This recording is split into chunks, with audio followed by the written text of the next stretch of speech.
मैं इम्प्रेस 500 रुपये में पाओगे? हाँ, 500 रुपये क्वार्टर मिलेगा तुमको। इम्परेटिव सेंटेंस, इम्परेटिव सेंटेंस मैंने बताया था आपको। Imperative sentences are those which give order, request, advice etcetera. अभी देखिए 5 तरह से आपको बताया था मैंने इसे। एक सिंपल इम्परेटिव बताया था मैंने, सिंपल इम्परेटिव। डू नॉट लगा होगा वो भी इम्परेटिव होगा, जिसको डोंट बोलते हैं। प्लीज लगा होगा वो भी इम्परेटिव होगा, प्लीज लगा होगा वो भी इम्परेटिव होगा। लेटस लगा होगा वो भी इम्परेटिव होगा। ध्यान देना थोड़ा सा। सबको इम्परेटिव कहेंगे, सबका इनडायरेक्ट बनाएंगे, लेकिन सब में एक ही रूल नहीं लगेगा, अलग अलग रूल लगेगा। जैसे लिखा हो लेट है ये, ठीक है। ऐसे लिखा ओपन, ओपन द डोर। अभी सेंस की बात करेंगे, इसमें ऑर्डर दे रहा है, ठीक है। अगर इस तरह don't pluck flower, don't pluck flower, pluck flower. अगर सेंस की बात करेंगे अगर हम इसमें, तो सेंस क्या आ रहा है? एडवाइस भी आ रहा है, फॉरवर्ड भी कर रहा है, ऑर्डर भी दे रहा है, ठीक है। ज्यादातर छोटा बच्चा है तो एडवाइस दे देंगे, नहीं तो फॉरवर्ड कर देंगे। फॉरवर्ड मतलब होता मना कर देना, ठीक है। सजेस्ट भी कर सकता है, एडवाइस भी कर सकता है, फॉरवर्ड भी। ज्यादातर फॉरवर्ड माना जाता है डोंट को। प्लीज, कहीं पे भी काइंडली लगा हो या प्लीज लगा हो, तुरंत समझ जाना रिक्वेस्ट कर रहा है। जैसे लिखा हो please help me, please help me, तो 100% इसमें रिक्वेस्ट ही है। क्या है? रिक्वेस्ट है, ठीक है। लेट इम्पेसाइज करता है, let me Singh a song. कोई काम करने के लिए जब भी सब्जेक्ट इम्पेसाइज करे तो समझ जाना उसको लेट से शुरू करना है, ठीक है। इसमें भाव को देखते हुए लगाते हैं। इसमें कभी ऑर्डर भी आ सकता है, रिक्वेस्ट भी आ सकता है, एडवाइस भी आ सकता है, जैसा भी हो भाव उस समय। लेटस, लेटस में क्या होता है? लेटस में प्रपोज होता है, सजेस्ट होता है। Let's go to school, go to school, ठीक है। इसमें प्रपोज करेगा या तो सजेस्ट करेगा, प्रपोज या सजेस्ट। आ रहा समझ में इतना? यहां तक के लिए एक रूल मैंने बता दिया है। जो रूल मैंने बताया था कि अगर रिपोर्टेड स्पीच में इंपरेटिव सेंटेंस हो, सिंपल हो, डू नॉट हो, प्लीज हो, तो भाव के अनुसार सेड या सेड टू को हमें या तो ऑर्डर्ड में बदलना होता है, किसमें? ऑर्डर्ड में, या तो एडवाइज में बदलना होता है, बोलो नहीं, या तो रिक्वेस्टेड में बदलना होता है, या तो फॉरवर्ड कर देना होता है। जैसा हमारा भाव कहे उसी के हिसाब से कर लेते हैं हम लोग। इंपरेटिव इन तीनों को बताया था मैंने, ठीक है। एक दो एग्जाम्पल करके भी दिखा दे रहा हूं, इसी को ही दिखा दे रहा हूं, मिटा रहा हूं यहां से। जैसे लिखा हुआ है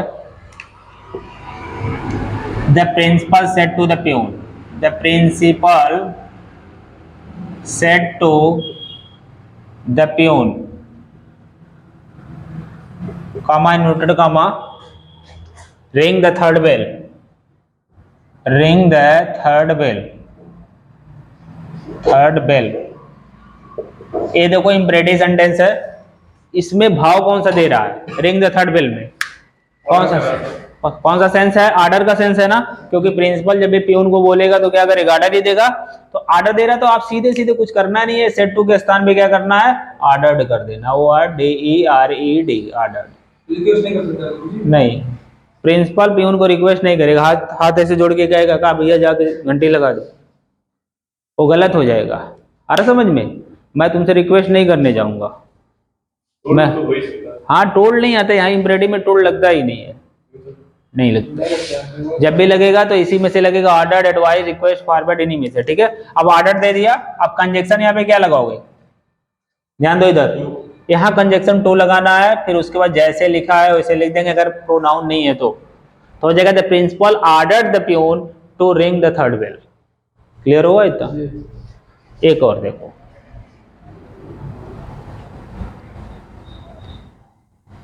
माई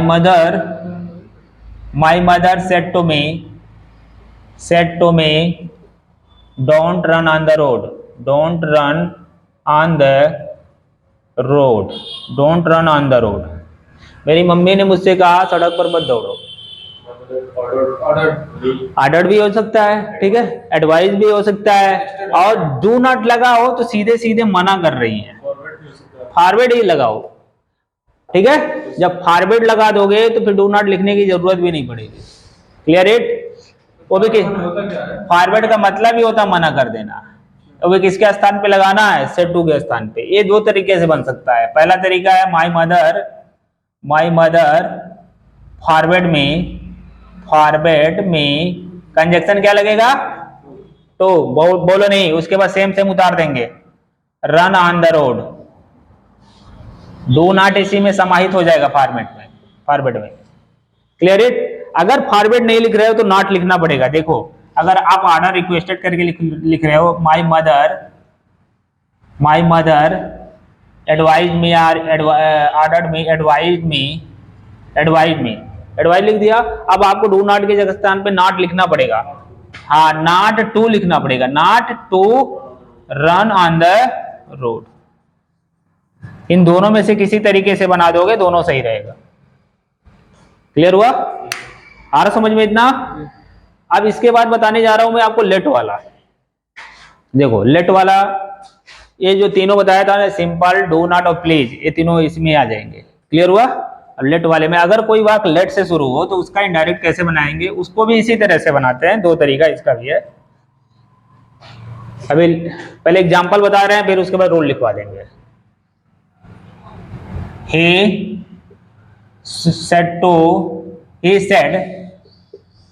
he said comma inverted comma let me sing a song। पहला तरीका इसको बनाने का सबसे आसान तरीका, जैसे पहले बनाते थे हम लोग, क्या लगा करके? टू लगा करके, ठीक है। तो उसने कहा कि मुझे गाना गाने दो, ठीक है। तो क्या कर सकता है? रिक्वेस्ट भी कर सकता है। तो यहाँ एक तरीके से यहाँ पे ही requested conjunction to let me बदल जाएगा ही के अनुसार, हिम हो जाएगा सिंग ए सॉन्ग। पहला तरीका। दूसरा तरीका, सेड का सेड ही रखो या रिक्वेस्टेड भी लिख दो, ही सेड दैट लगा करके। दूसरा तरीका है दैट लगा के भी बन जाता है, he said that he might be allowed.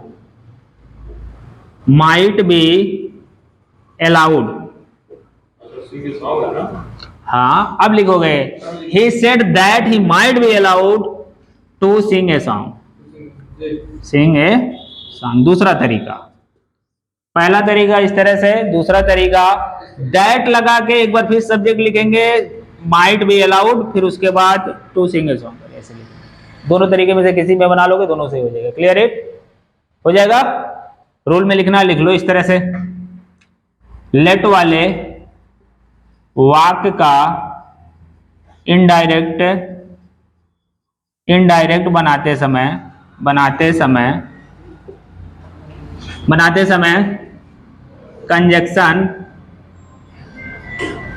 Conjunction to का प्रयोग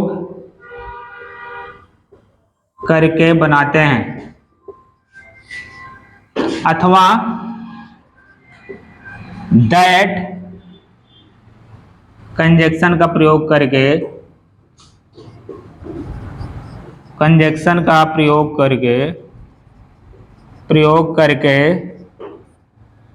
सब्जेक्ट के बाद माइट बी अलाउड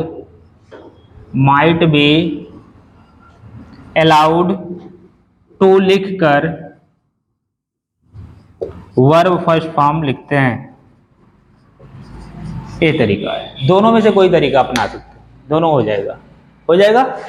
हाँ, रूल को लिख लो, इसको पॉज करो फटाफट। लेट देयर बी से कोई वाक्य शुरू हो, ध्यान देना थोड़ा सा। एक लेट था, एक लेट देयर बी से। he said comma input comma let there be no inquiry into my case। Example पहले समझ लो फिर रूल समझ लेना। मान लो इम्परेटिव सेंटेंस कोई लेट देयर बी से शुरू किया गया हो, इसका इनडायरेक्ट बनाने के लिए आ जाए तो कैसे बनाओगे? इसका मतलब पहले समझना होगा, इसमें सेंस क्या दे रहा है। कह रहा उसने कहा मेरे केस की इंक्वायरी मत होने दो, तो इसमें ऑर्डर थोड़ी दे रहा होगा, क्या दे रहा होगा? रिक्वेस्ट करेगा ना। अभी उसकी केस है भाई, केस का इंक्वायरी होने जा रहा है, वो कह रहा मत होने दीजिए मेरे केस की इंक्वायरी, तो रिक्वेस्ट कर रहा है, तो ही रिक्वेस्टेड हो गया। फिर यहाँ पे ही रिक्वेस्टेड, क्लियर। इसके बाद क्या करेंगे? कंजक्शन यहाँ पे दैट लगाएंगे, उसके बाद सीधे लिखें देयर शुड का इस्तेमाल करेंगे। सब्जेक्ट के बाद there should, SHOULD, there should be, हमेशा देयर शुड बी का इस्तेमाल करना होगा। अगर लेट देयर बी से शुरू किया गया है आपका इम्परेटिव सेंटेंस, तो इनडायरेक्ट बनाएंगे तो उसमें कंजक्शन आपको हमेशा दैट लगाना होगा। क्या लगाना होगा? दैट, और उसके दैट के बाद हमेशा देयर शुड बी लिखना होगा। क्लियर हुआ? आ रहा समझ में? उसके बाद जैसे लिखा हुआ है वैसे लिख देंगे। अगर कहीं प्रोनाउन नहीं मिल रहा है, तो प्रोनाउन एक जगह मिल रहा है आपको, कहां पे? माई मिल रहा है, तो माई को हम लोग चेंज कर लेंगे। तो यहां पे लिखेंगे there be no inquiry into, अब माई केस के जगह पे क्या करेंगे? माई तो बदलेगा ही के अनुसार, हिज केस हो जाएगा, हिज केस हो जाएगा। क्लियर हुआ इतना? आ रहा समझ में इतना? हाँ, अब इसका रूल भी लिख लो। यदि इम्परेटिव सेंटेंस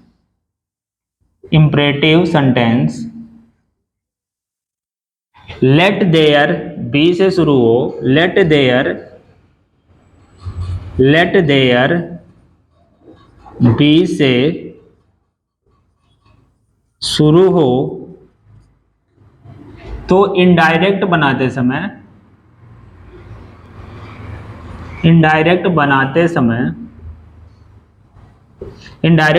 समय कंजक्शन दैट लगाकर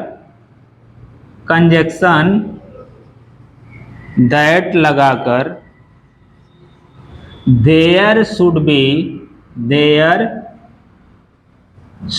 बी का प्रयोग करते हैं।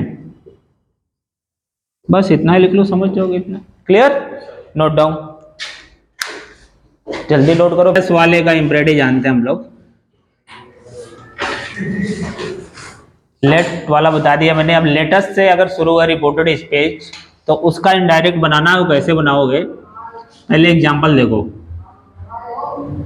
ही said to me let us go to cinema, ध्यान दो। अगर इम्परेटिव सेंटेंस में लेटस दिया हो और उसका इनडायरेक्ट बनाने के लिए कहे आपसे, तो आप तुरंत समझ जाइएगा लेटस वाले वाक्य में सेंस दो ही देगा, या तो प्रपोज देगा, प्रपोज, या सजेस्ट करेगा। दोनों में से एक काम करेगा। ठीक है? हमें करना क्या होता है, इस सेट टू के स्थान पे या तो प्रपोज लिख देना होता है या तो सजेस्टेड लिख देना होता है। कुछ नहीं, दोनों में से कोई एक लिखना है बस। या तो आप प्रपोज लिखिए या तो सजेस्टेड, क्योंकि लेटेस्ट केवल प्रपोज करता है या सजेस्ट करता है। प्रपोज मतलब अपनी बातें किसी के सामने रखना। क्लियर हुआ? जब हम अपनी बातें किसी के सामने रखते हैं उसी को प्रपोज करना कहते हैं। या अपनी बातें किसी के सामने तो हमारा सजेस्ट होता है, सामने वाला मानेगा कि नहीं मानेगा उसके ऊपर डिपेंड करता है। It's clear? अब यहाँ पे कुछ करना नहीं है, सेड टू के स्थान पे हमने प्रपोज कर दिया। ही प्रपोज मी, कंजक्शन भी यहाँ पे क्या लगाना है? दैट लगाना। कंजक्शन क्या लगाना है? दैट लगाना है। अब क्या करना है? लेटेस्ट के स्थान पे आपको या तो वे लिखना है या तो दे लिखना है और हमेशा शुड लगाना इन दोनों के साथ, ये चीज याद होना चाहिए। आपको लेटर्स को हटा देना है, इसके स्थान पे क्या लगा देना है, वी। ठीक है, अब वी कोई ना कोई हेल्पिंग वर्ब लेगा ही लेगा। अब इसके साथ हमेशा हेल्पिंग वर्ब आएगा शुड। उसके बाद जैसे लिखा हुआ सेम सेम लिख देंगे। अगर कोई प्रोनाउन नहीं आ रहा तो गो टू सिनेमा, नहीं कर लोगे? अब पूरा बन के तैयार हुआ, ही प्रपोज